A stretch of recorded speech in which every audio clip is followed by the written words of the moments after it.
abalị ọma nụ ndị nke m, biko kịta ka m finish kwa program m ji maka ya bịa n'abalị a, mana afọ m na ọgarọ maka na ife m ji mie bụ Ustream anyị ji mie dị ka ọ dị ọbịa mebisie the program the broadcast, maka na ọ bụrụ ife nche na ọ bụ ka ọ bụrụ ife nche na the Ustream bụ ka ọ bụ ọya maka eje nweta the program ka m wee bido the next broadcast. So nweta is a trial run and it didn't work so well because there were so many issues in the background. Mana anyway, unu aghọtagoro na ọka ije ya esi wee dị. Mbido akwa na-afịa arụ, ife ọbụla ebido na mmalite na ọ na-afịa arụ, mana mụ na unu anọkogo tata. Ife ka mkpa bụ na asị m ka m bịa ka unu ma na m anatago na mechi atago. Onye maka njisi ka m bịa tata ya na anyị abịago kwuo ife anyị kwu nke unu na-anụrọ oge ọzọ anyị amalitekwanụ nọ ife anyị ga-eme.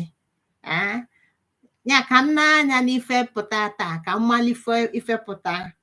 Ọ bụrụ na ọ dịrọ mma n'ime izu before izu tupu oge ọzọ m ga-abịa izi ozi, enwere m ike ichighata ka m bịa zighalịa, ka m bịa kọwakwa ife nkọwa tata, ka ndị na-esonyere wee sonye, ka m wee na-amụkwa maka na program ebunye m ga-eji wee bido the next m ga-eji wee malite imezi my show. Onye maka stampụ taa mana ọ dịrọ m mma maka na ọ bụrụ ife m che na m ga-afụ ka m fụ. Ọ bụrụ etu o si kwesị ịlụ ọlụ ka o si lụọ ọlụ. O wee bụrụ m ife mwute na anọ m n'ụzọ ije, adị m ka onye na-efu efu. Ọ fọdụ obele ife olu arụ ịtọ, m wee fusi efu a wee chighata wee sị ka mụ na unu nọkọ tata, nnọkọ anyị wee dị etu ọ dị. O wee dị nke mbebe akwa o wee dị nke mbebe akwa maka na ọ bụrụ ebumnobi m mee, ọ bụrụ etu m si wee nekwasị anya ka ọ dị ka o si wee dị. O wee bụrụ m ife mwute. Si nwekwanụ ndidi ndị nke m na ife onye na-amara ọkali ya. Oge m na-use handset, ọ dịlụ more straightforward, mana handset bịa ọchịkwa ya na one corner like that. Achọrọzi m ịdị na-anọ na that one corner etu a handset si project normally. So na ka m ji wee na-akwado na m na-apụta gota laptop ọfụ gota laptop ọfụ jee ebe mma amụ ọlụ ka akụzie enye m program ga-abụ na ọ bụ na mee broadcast ka m nwee ike ịtụsasịa na channel dị iche iche, maka na ama m na ndị mmadụ na ebe dịgasị iche iche. Ntụsasịa na channel dị iche iche ka onye ọbụla wee nwee ike ige n'oge o nwee ike. Mana ọ bụrụ ọzinụ ejekwa m nenekwa the restream, ọ dị ka ọ dị mma, mana amarọ m ife mee ya nke a nji wee mee program kịta. Onye m background na-abụrụ my background kịta aka nọ na my background. Before anọrọ na my background, o tinye that background is automatic.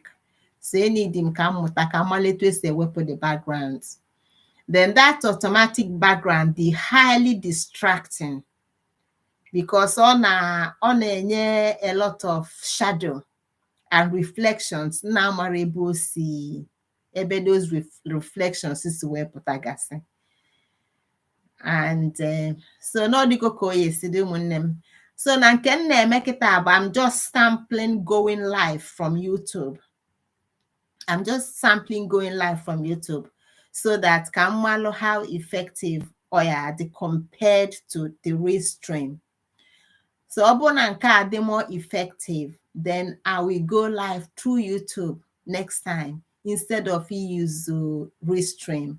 Because n'ife Restream ji wee dị mkpa bụ na according to them, Restream ife ọbụla mme ọ ga-atụsasị ya na platform dị iche iche at the same time. But kịta m nọ na YouTube live, aga m ene ka mmalụ how I can share it on Facebook, ka mmalịtụ m esi wee tụsị ya na Facebook. Ọ bụ na ọ bata na Facebook bụ na ọ dị clear, then ife ga-eme na bụ na I will have to mụ na unu ka asịbakwa na Bekee mụ na unu ga-anọghalị. Aga m agwazi unu oge ọzọ m ga-apụta bịa zigali ozi nji maka ya wee bịa tata, maka na ndị Igbo si na nwata jee ozi ọmaluje oje ya nje na-abụ.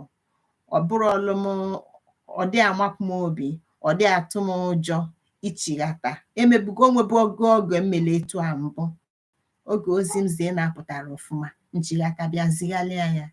Ya na ọ bụ na ọ bụ na nke a dị mma, unu ama na m ga-echighata ka m bịa zigalia ozi nzi tata. Ekene ọma na ndị nke m. Ọkpụkpụ unu bụ ọkpụkpụ m, arụ unu bụ arụ m, ọbala dị m na arụ bụ nke unu. Daalụnụ. Ekene ọma.